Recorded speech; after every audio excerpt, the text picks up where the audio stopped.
ओम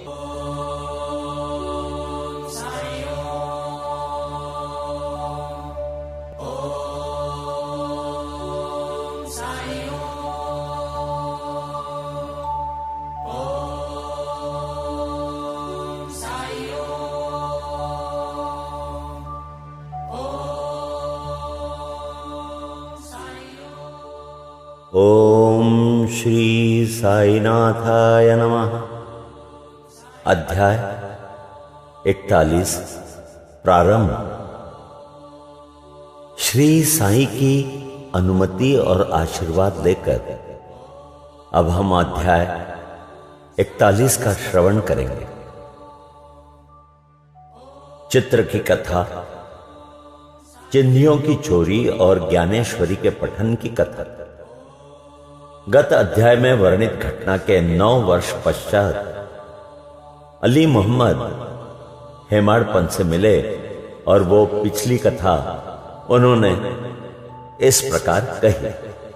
एक दिन बंबई में घूमते फिरते मैं एक दुकानदार से बाबा का चित्र खरीदा, उसे फ्रेम कराया और अपने घर मध्य मुंबई की एक बस्ती में वहां लाकर दीवार पर लगा दिया।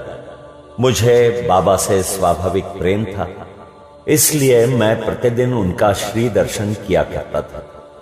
जब मैंने आपको वो चित्र भेंट किया, उसके 3 माह पूर्व मेरे पैर में सूजन आने के कारण शल्य चिकित्सा भी हुई थी। मैं अपने साले नूर मोहम्मद के यहां पड़ा हुआ था। खुद मेरे घर पर 3 माह से ताला लगा था और उस समय वहां पर कोई नहीं था। केवल प्रसिद्ध बाबा अब्दुल रहमान, मौलाना साहेब, मोहम्मद हुसैन, साईं बाबा, ताजुद्दीन बाबा और अन्य संत चित्रों के रूप में ही वहां विराजमान थे, परंतु काल चक्र ने उन्हें भी नहीं छोड़ा।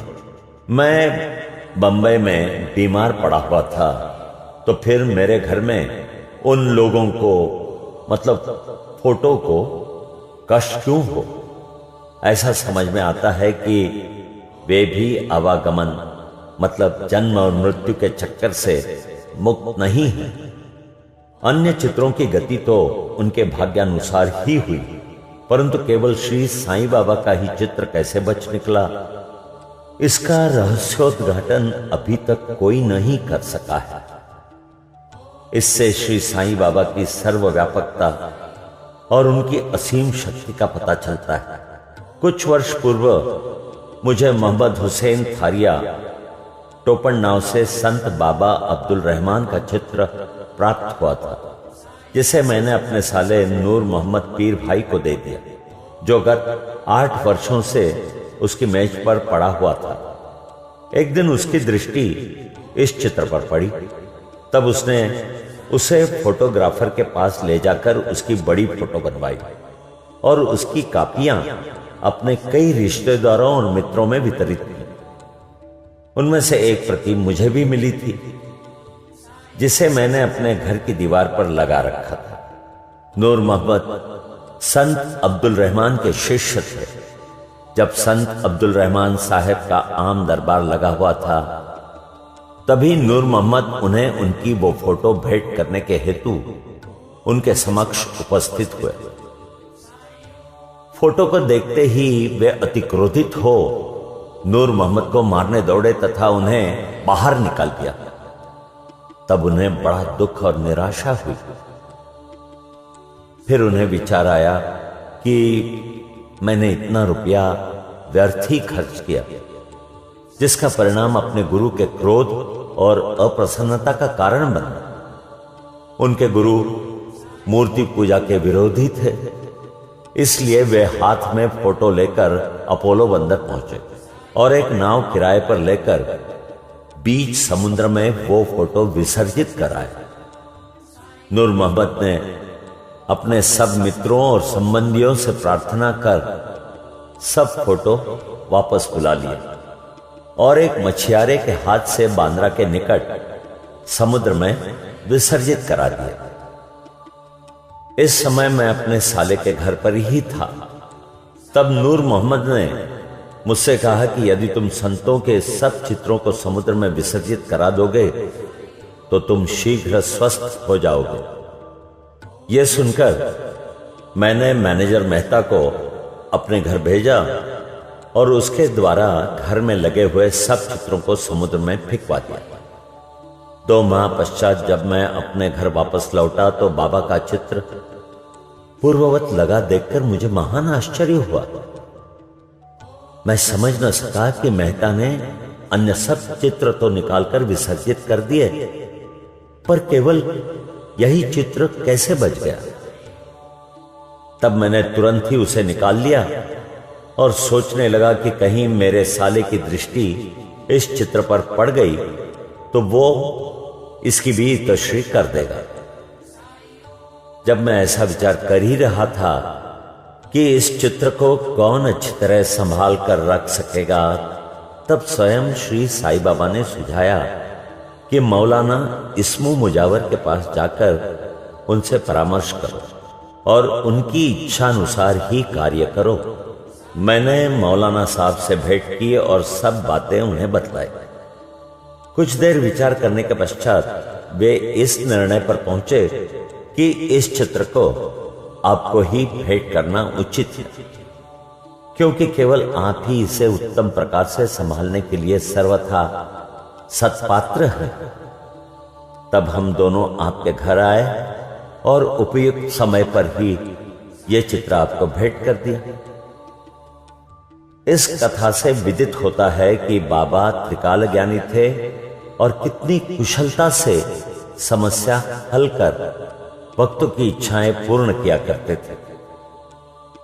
अब जो कथा इस बात का प्रतीक है कि आध्यात्मिक जिज्ञासुओं पर बाबा किस प्रकार स्नेह रखते तथा किस प्रकार उनके कष्ट निवारण कर उन्हें सुख पहुंचाते थे, तो अब सुनिए चिन्हियों की चोरी और ज्ञानेश्वरी का पठन। श्री पीवी देव जो उस समय डहाणु के मामलेदार थे, उनको दीर्घकाल से धार्मिक ग्रंथों के साथ साथ ज्ञानेश्वरी के पठन की तीव्र इच्छा थी। वे भगवत गीता के एक अध्याय का नित्य पाठ करते तथा थोड़ा बहुत अन्य ग्रंथों का भी अध्ययन करते थे, परंतु जब भी वे ज्ञानेश्वरी का पाठ प्रारंभ करते तो उनके समक्ष अनेक बाधाएं उपस्थित हो जाती, जिससे वे पाठ करने से सर्वथा वंचित रह जाया करते थे। 3 मास की छुट्टी लेकर वे शिरडी पधारे और तत्पश्चात वे अपने घर पौड़ में विश्राम करने के लिए भी गए। अन्य ग्रंथ तो वे पढ़ाई करते थे, परंतु जब ज्ञानेश्वरी का पाठ प्रारंभ करते तो नाना प्रकार के कलुषित विचार उन्हें इस प्रकार घेर लेते कि लाचार होकर उसका पठन स्थगित करना पड़ता था।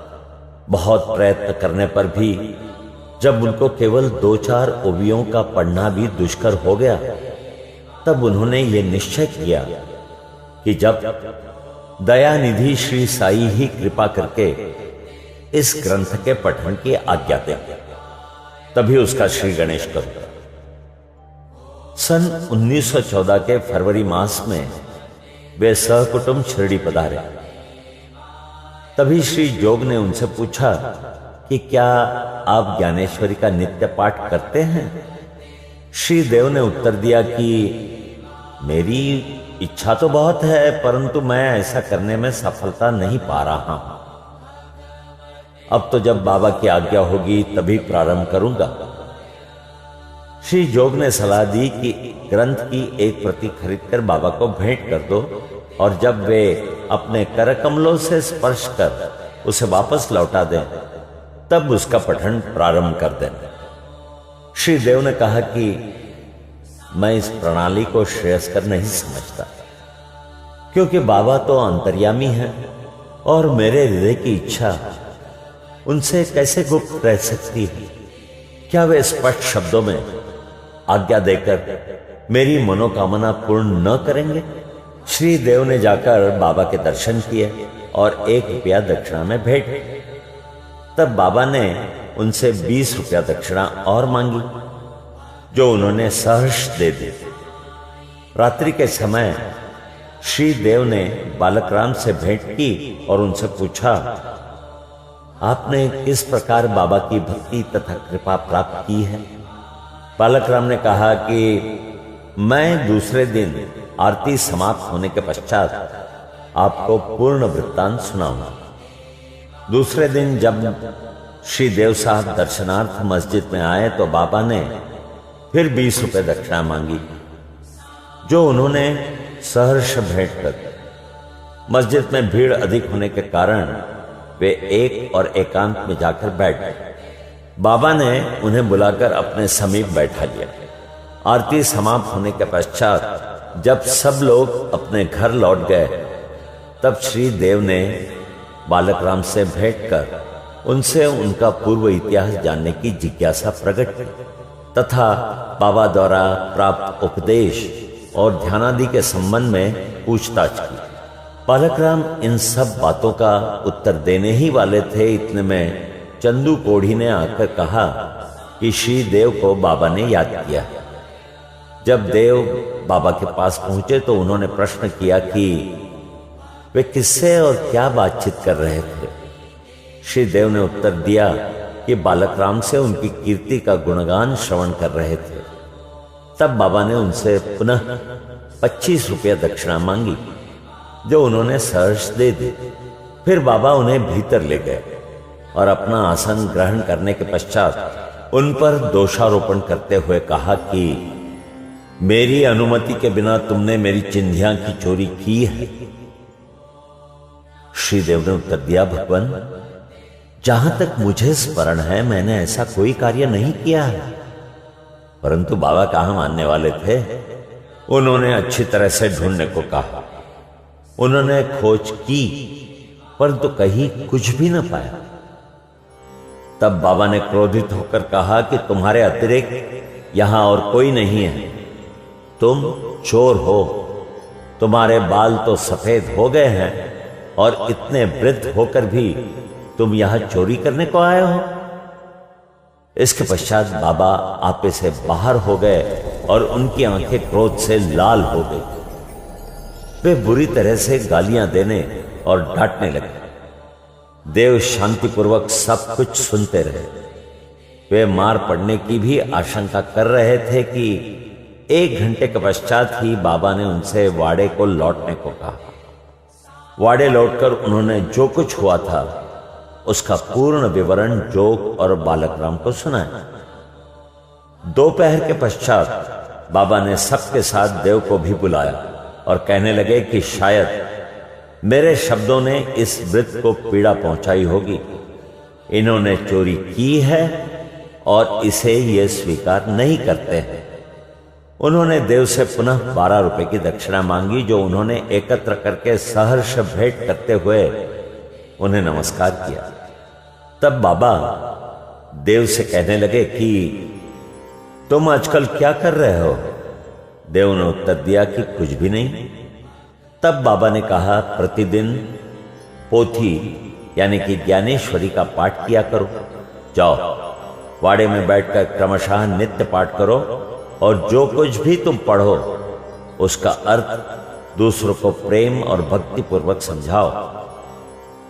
मैं तो तुम्हें सुनहरा शेला भेंट देना चाहता हूं, फिर तुम दूसरों के समीप चिन्हियों की आशा से क्यों जाते हो?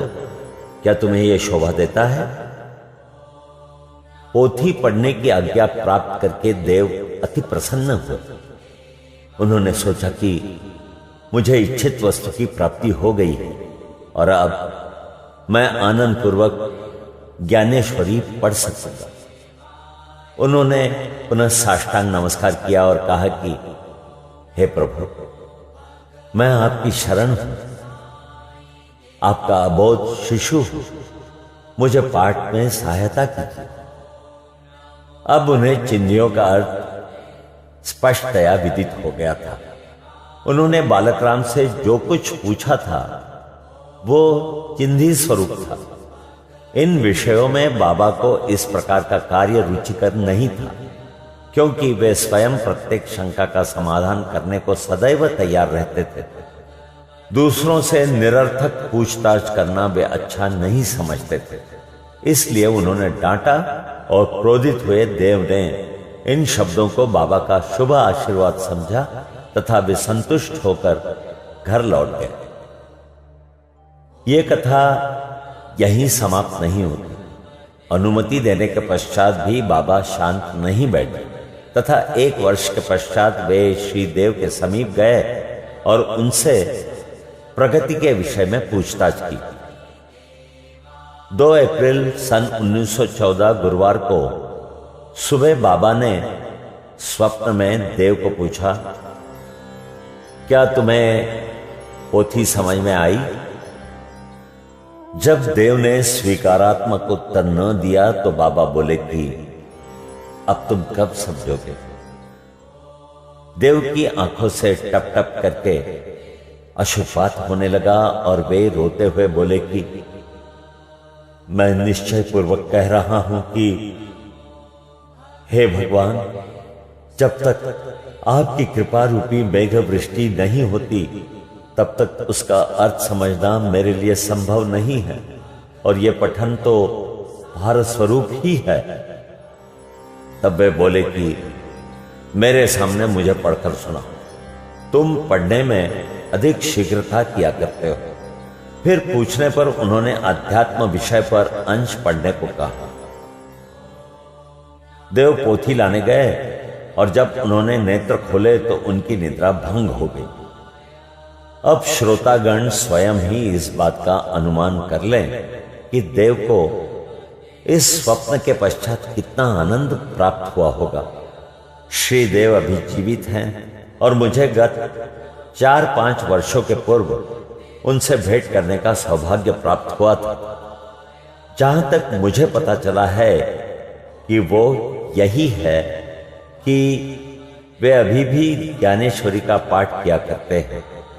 उनका ज्ञान अगाध और पूर्ण है। ये उनके साई लीला के लेख से स्पष्ट प्रतीत होता है। ये 1944 अक्टूबर 19 की बात है। यहां हमारा अध्याय 41 समाप्त होता है। श्री सद्गुरु साईनाथार्पणमस्तु। शुभम भवतु।